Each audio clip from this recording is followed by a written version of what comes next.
Yes, di balik jas putih yang gagah ada seorang wanita dengan senyum hangat, tangan terampil, dan hati seluas samudra. Dialah Chae Song-hwa, dokter spesialis bedah saraf yang selalu menyelamatkan nyawa, namun tak mampu menyelamatkan nada. 솔직하게 말을 해봐. Alright, alright. When I saw you one time, I lost my heart to you. Ia menjadi satu-satunya wanita di geng 99-nya dengan sosok yang cerdas, penyayang, dan penuh kejutan. Inilah biografi lengkap dari Chae Song-hwa dalam Hospital Playlist. Chae Song-hwa adalah dokter spesialis bedah saraf di Rumah Sakit Yulji yang diperankan oleh John Mi-do. Berkemah adalah hobi yang paling disukainya. Song-hwa sering menghabiskan hari liburnya dan berkemah seorang diri untuk melepas penatnya. Di dunia medis, Chae Song-hwa adalah sang legenda. Sebagai dokter bedah syaraf, ia terkenal sebagai dokter yang cerdas dan penuh dedikasi. Ada suatu adegan di mana Chae Song-hwa ini saat masih menjadi dokter residen begitu menaruh perhatian terhadap salah satu pasiennya yang rupanya pasien tersebut adalah orang tua si kembar Hong-do dan Yoon-bok.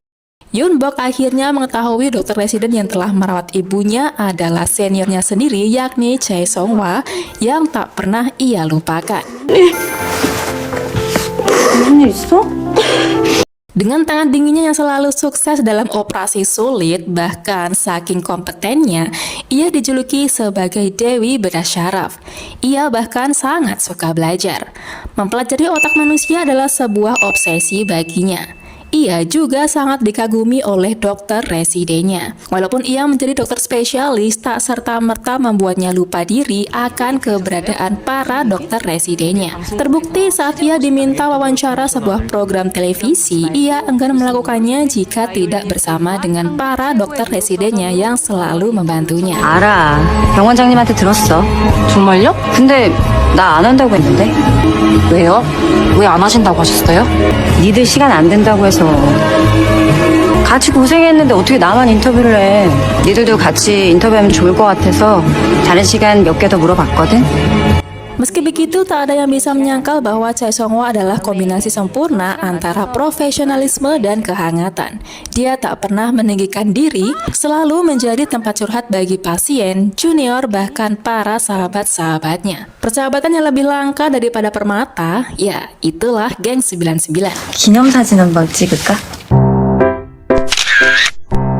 Song-hwa bukan hanya satu-satunya wanita di geng ini, tetapi bagaikan sosok ibu bagi mereka. Bersama Lee Ik-jun, An Jong-won, Kim Jun-wan, dan Yang Sok-young, yang kelakuannya ini bikin sakit kepala, hanya Chae Song-hwa yang mampu menanganinya. Ia layaknya pawang bagi para sahabatnya. 왜 때? 뭐야 너? 왜? 너희가 왜? 네가 뭔데? 네가 뭔데? 가만히 네가 뭔데? 나 순간 니들 7살인 줄 알았잖아. 19버거 세트로 3개 주시고요. 상알버거 세트 하나, 에그불고기 세트 하나 주세요. 감자튀김 모두 라지로 주시고요. 세트 음료 중 콜라 하나만 사이다로 주세요. 그리고요. 바닐라 쉐이크 2개, 딸기 쉐이크 1개 주시고요. 모짜렐라 버거도 세트 말고 단품으로 2개 주세요. 또 6조각짜리 5개 부탁합니다. 이상 끝입니다. 야, 나 순간 최수가 전공대로 돌아가서 노티하는 줄 알았잖아. 소름. Geng ini bertemu sejak kuliah kedokteran dan tetap bersama hingga menjadi dokter-dokter andal. Song-hwa selalu menjadi sosok yang menenangkan dan penyemangat dalam kelompok. Ia mendengar keluh kesah sahabatnya tanpa menghakimi. Menjadi satu-satunya perempuan dalam suatu persahabatan membuat para penonton menjadi iri kepada Chae Song-hwa. Bagaimana tidak, ia memiliki sahabat yang tak hanya tampan dan rupawan, melainkan juga sangat perhatian kepada dirinya. Ada suatu momen ketika Chae Song-hwa ini merasa khawatir bahwa ia akan didiagnosa memiliki kanker. Para sahabatnya tentu sangat mengkhawatirkannya. Bahkan Lee Ik-jun bersedia menemani Chae Song-hwa ke rumah sakit untuk memberikan support saat mengambil hasil tesnya. Well, apapun yang terjadi hasilnya, Ik-jun bersumpah akan menyembuhkannya. 고치면 되지. 내가 무조건 고쳐줄게. Namun beruntungnya saat hasil tes keluar, kekhawatiran itu tidak terjadi. 괜찮대. 양성이래. 결과 뭐래? 섬유선종. 6개월 뒤에 다시 검사하기로 했어. 양성! 됐지? Tidak ada manusia yang sempurna. Di balik kehebatannya menjadi dokter spesialis bedah syaraf, dia ini sangat buruk dalam bernyanyi.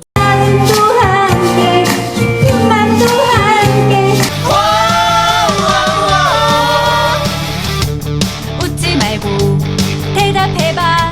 난 그런 속임수에 속지 않아.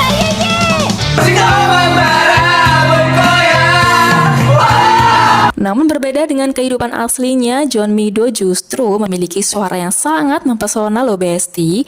Dia rupanya adalah pemain teater musikal, jadi nggak heran jika suara aslinya itu memang semerdu itu. 네가 웃을 때 너의 그 미소와 옷을 볼 때 너의 그 옆모습과 난 자꾸만 너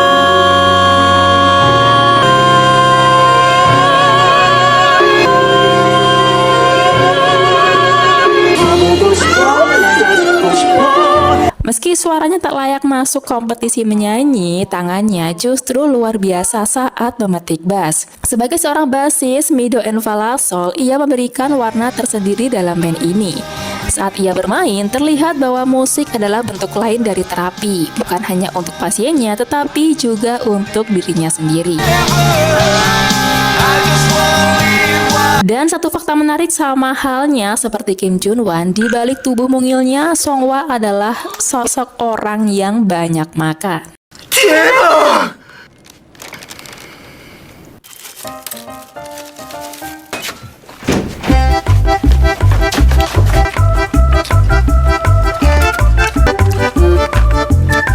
지금 먹어도 돼요? 예? 소갈! 소고기! 야, 안 돼! 참. Dan kini kita masuk ke babak paling emosional, kisah cintanya. Jika hati bisa bicara, mungkin sudah lama ia ingin berteriak, "Ikjun, aku juga mencintaimu." Tapi Songhwa bukan orang yang terburu-buru dalam cinta. Saat masih menjadi mahasiswa kedokteran, Yang Seokyeong mengaku telah menyukainya. Namun sayangnya cintanya bertepuk sebelah tangan. Saat menjadi dokter spesialis bedah syaraf, ia menjalin hubungan dengan seorang pria.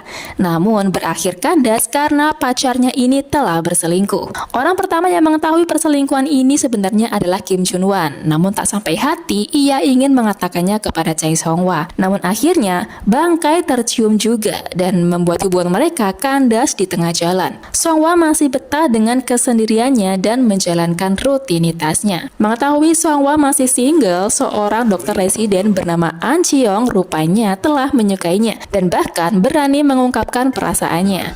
Namun lagi-lagi, Songhwa mengaku tak memiliki perasaan apapun terhadapnya. Ia hanya menganggapnya sebatas rekan kerja dan dokter residen baginya. Hingga suatu saat, sahabatnya sendiri Lee Ik-jun juga kepincut terhadapnya. Ik-jun dan Songhwa adalah pasangan yang sudah ditakdirkan sejak lama. Namun, hidup tak selalu memberi mereka kesempatan pada waktu yang tepat. Kondisi Lee Ik-jun yang sudah menikah dan memiliki seorang anak, Songhwa masih betah hidup sendirian. Hingga suatu ketika, Ik-jun mulai menyukainya dan mengutarakan perasaannya. 잘 들어. 친구인데 오래 본 친구인데 좋아하게 됐어. 고백하면 살짝 어색해질 것 같고 그렇다고 이번에도 고백 안 하면 평생 후회할 것 같고 어떡하지? 대답 천천히 해. 갔다 와서 들을게. 간다.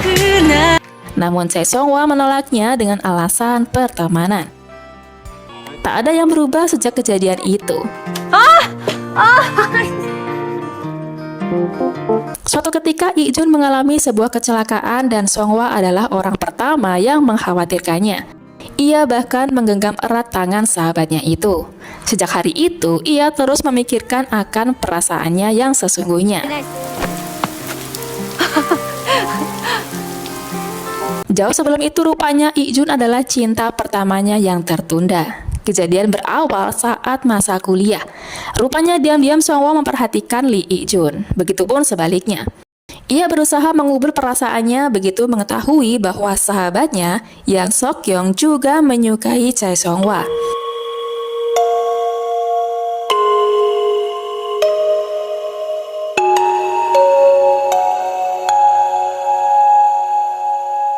hingga cinta mereka tumbuh kembali di usia menjelang 40 tahun. Setelah bertahun-tahun menyimpan perasaan, akhirnya Songhwa membuka hatinya dan menerima Lee Ik-jun. 고백할 걸. 너 좋아한다고. 너 마음 그대로면 우리 사귈까? Momen itu seperti pelangi setelah hujan, indah dan melegakan. Salah satu fakta menarik adalah sutradara ini awalnya tidak ingin hubungan mereka terlalu dramatis ya, tetapi chemistry antara Jo Jung Suk dan Jeon Mi Do terlalu kuat hingga tak bisa diabaikan. Akhirnya cinta mereka menjadi bagian dari cerita yang paling diingat dalam Hospital Playlist. Seorang dokter yang tak hanya menyelamatkan nyawa tetapi juga menjadi pelita bagi orang-orang di sekitarnya. 육전이랑 사귄다고? 어. 내 손에 장을 지져. 난 성을 갈. 내가 가지고 있는 모든 재산, 집차, 주식 다 줄. Jangan lupa like, subscribe, dan nyalakan lonceng notifikasi agar tidak ketinggalan video menarik lainnya. Sampai jumpa di video berikutnya. Bye-bye. 웃기잖아. 너. 와. 송 약같이. 와.